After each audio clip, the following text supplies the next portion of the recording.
မင်္ဂလာပါရှင်စပေါင်း channel လေးကနေပြန်လည်ကြိုဆိုလိုက်ပါတယ်မြန်မာနိုင်ငံရဲ့နောက်ဆုံးရသတင်းထူးများကိုတင်ဆက်ပေးနေရပဲဖြစ်ပါတယ်ရှင်မင်းလက်ပံကြားဖြန့်ယုံကနိုင်ငံခြားသား900ကျော်ကိုပြန်ပို့ရန်အခက်တွေ့နေဆိုတဲ့သတင်းလေးကိုတင်ဆက်ပေးပါမယ်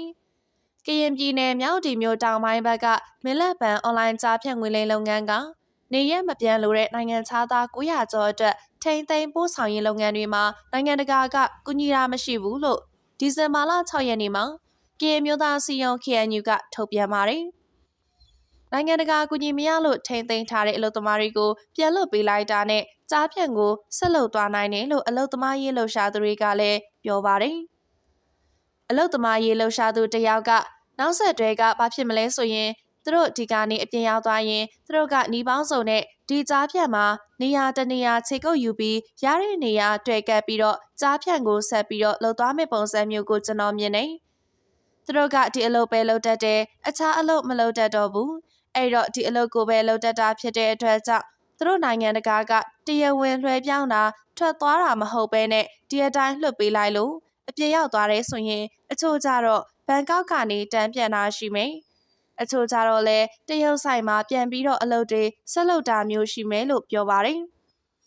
မင်းလက်ပံကြားဖြန့်ယုံမှာထိန်းသိမ်းထားတဲ့တရုတ်တွေဟာမိမိလမ်းကြောင်းနဲ့ထွက်ခွာခွင့်ရဖို့ထိန်းသိမ်းထားတဲ့တပ်တွေခန့်အထောက်ထားတွေနဲ့အဆောင်တွေကိုမိရှို့ဖျက်ဆီးရာတွေဖိအားပေးရာတွေလှုံ့ဆော်နေပါတယ်။ဒါကြောင့်ထိန်းသိမ်းထားတဲ့ကြားဖြန့်အလုပ်သမားတွေကိုနယ်မြေလုံခြုံရေးအခြေအနေကြောင့်ကိုပိုင်အစီအစဉ်နဲ့ထွက်ခွာခွင့်ပြုလိုက်တယ်လို့ KNU ကဆိုပါတယ်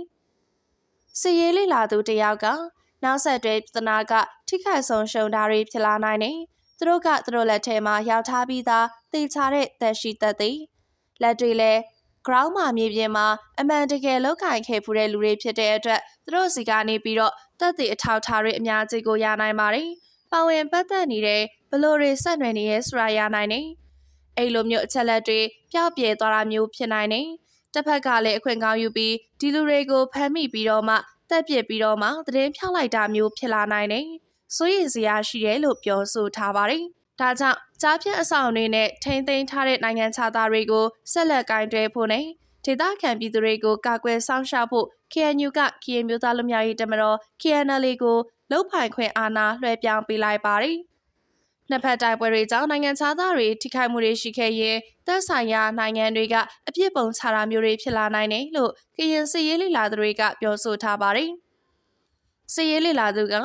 မင်းလက်ပံကြားဖြန့်စခန်းကိုတွားနေတဲ့အဖွဲ့အစည်း KNU ကိုလည်းသူတို့ကနိုင်ငံခြားသားတွေဖြစ်တဲ့အတွက်သူတို့ရဲ့သက်ဆိုင်ရာနိုင်ငံကနေပြီးတော့မှ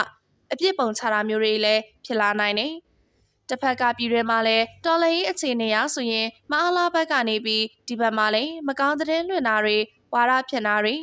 နိုင်ငံရေးအသာစီးယူတာမျိုးတွေအဲ့လိုမျိုးအကွက်တွေဖြစ်လာနိုင်သေးတယ်လို့ပြောဆိုထားပါတယ်။စစ်ကောင်စီကအွန်လိုင်းလိမ်လည်မှုလောင်ကစားမှုတွေကိုမြမမြေပေါ်ကနေအပြီးတိုင်းချုပ်ငိမ့်သွားအောင်အမြင့်ပြတ်ခြေမုံတုံတင်သွားမယ်လို့လည်းပြောဆိုခဲ့ပါတယ်။ဒါအပြင်မလက်ပံကြားဖြန့်ယုံက KNU ထိန်းသိမ်းထားတဲ့တပ်သေးတွေကိုပြန်လည်ရယူနိုင်ဖို့စစ်တပ်ကမြေပြင်နဲ့ဝင်းဟင်ပစ်ကူရယူပြီးစစ်ကြောင်းထိုးနေရကြောင်း